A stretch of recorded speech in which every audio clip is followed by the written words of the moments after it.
NIM P05120220031, tingkat 2A, Prodi D3 Keperawatan Poltekkes Kemenkes Bengkulu. Baiklah, di sini saya akan menjelaskan sedikit tentang sejarah keperawatan jiwa dan model keperawatan menurut Peklau. Baiklah, langsung saja saya akan menjelaskan sejarah keperawatan jiwa. Pertama, zaman purba. Zaman purba menjadi titik awal kesehatan mental awal manusia yang mulai mendapatkan perhatian. Penderitanya dianggap sebagai manusia yang sedang mengalami gangguan supranatural seperti kutukan, pengaruh roh jahat, dan guna-guna dari manusia lainnya. Penanganannya tak lain juga dilakukan dengan metode yang serupa.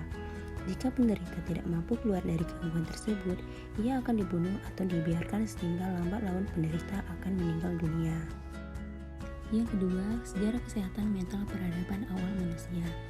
Zaman semakin berkembang, begitu pula peradaban manusia saat memasuki 5000 sebelum Masehi hingga 500 Masehi.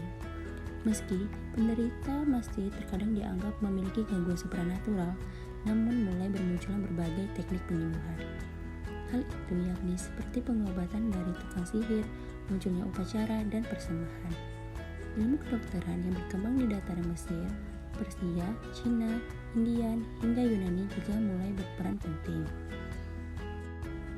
Hippocrates pada awal 460 sebelum Masehi menjelaskan, gangguan mental tak lain berasal dari sebab natural. Hal ini menyebabkan penderitanya harus menjalani serangkaian kegiatan seperti diet, mandi, dan sebagainya. Galenus yang juga merupakan seorang ilmuwan mulai meyakini jika gangguan tersebut dapat diakibatkan dari emosi manusia sehingga timbullah berbagai gangguan jiwa. Yang ketiga, sejarah kesehatan mental abad pertengahan. Namun, perkembangan kesehatan mental pada abad pertengahan justru mengalami kemunduran bersamaan dengan ilmu pengetahuan lainnya. Zaman yang disebut dengan abad gelap ini menganggap jika penderita kesehatan mental harus disembuhkan dengan mantra serta jimat. Doktrin demonologi atau kekuatan setan berkembang kembali hingga membuat peradaban kembali meyakini penderita gangguan jiwa sedang menerima hukuman dari Tuhan. Penderitanya pun kembali mendapatkan perlakuan buruk dan tanpa pengobatan.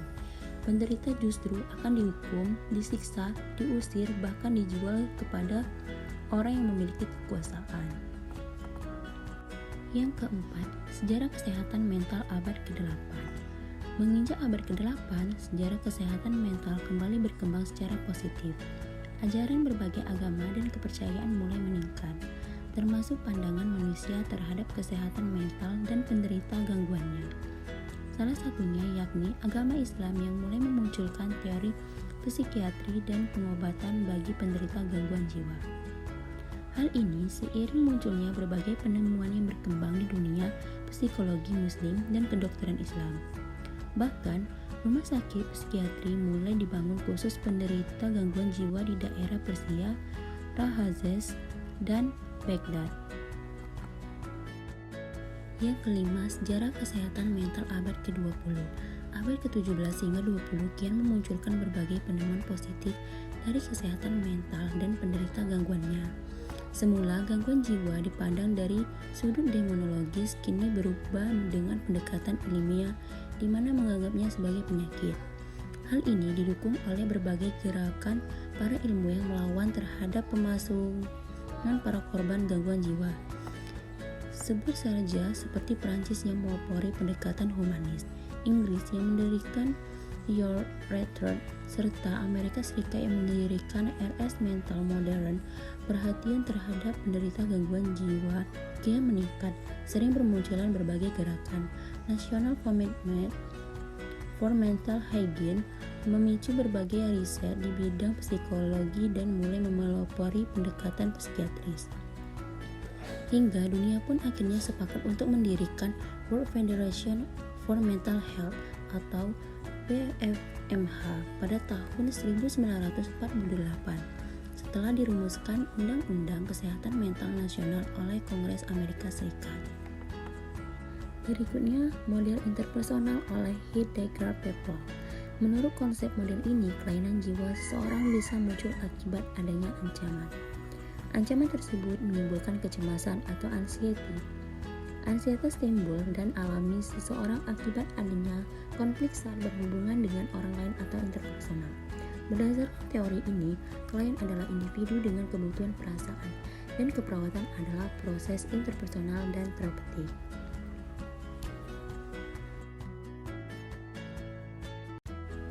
6 peran perawat yang harus dilaksanakan kepada klien menurut Peplau. Pertama, sebagai orang asing atau role of the stranger. Yang kedua, peran sebagai narasumber, role of research person. Yang ketiga, peran sebagai pengajar, teaching role. Yang keempat, peran sebagai kepemimpinan atau leadership role. Yang kelima, peran sebagai wali, steward role. Yang keenam, peran sebagai penasihat atau counseling role.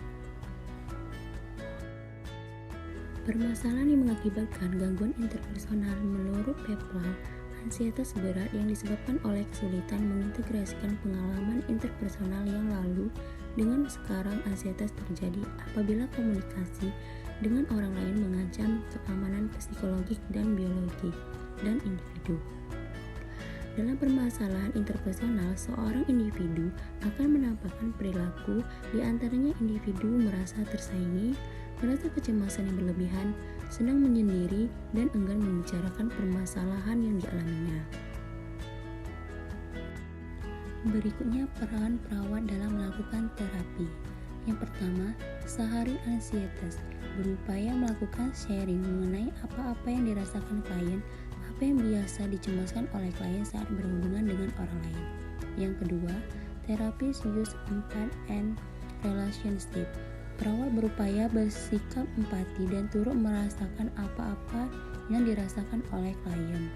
Yang ketiga, perawat memberikan respon verbal yang mendorong rasa aman klien dalam berhubungan dengan orang lain. Berikutnya terapi penyelesaian masalah kejiwaan interpersonal. Yang pertama, feeling security, yaitu terapi yang berupa membangun rasa aman pada klien. Perawat sebisa mungkin dalam terapi ini membuat klien merasa aman. Yang kedua, trusting relationship and interpersonal satisfaction, yaitu terapi yang menjalin hubungan yang saling percaya dan membina kepuasan dalam bergaul dengan orang lain sehingga klien merasa berharga dan dihormati. Tahapan interpersonal menurut Peplau. Yang pertama, fase orientasi. Perawat dan klien melakukan kontrak awal untuk membangun kepercayaan dalam proses pengumpulan data pasien. Yang kedua, fase identifikasi. Pada fase ini, klien memberikan respon atau mengidentifikasi persoalan yang ia hadapi. Yang ketiga, fase eksploitasi. Fase ini, perawat dituntut untuk menguasai keterampilan berkomunikasi secara terapeutik. Yang keempat, fase resolusi. Pada fase resolusi, tujuan bersama perawat dan klien sudah sampai pada tahap akhir. Baiklah, itulah penjelasan dari saya. Wassalamualaikum warahmatullahi wabarakatuh.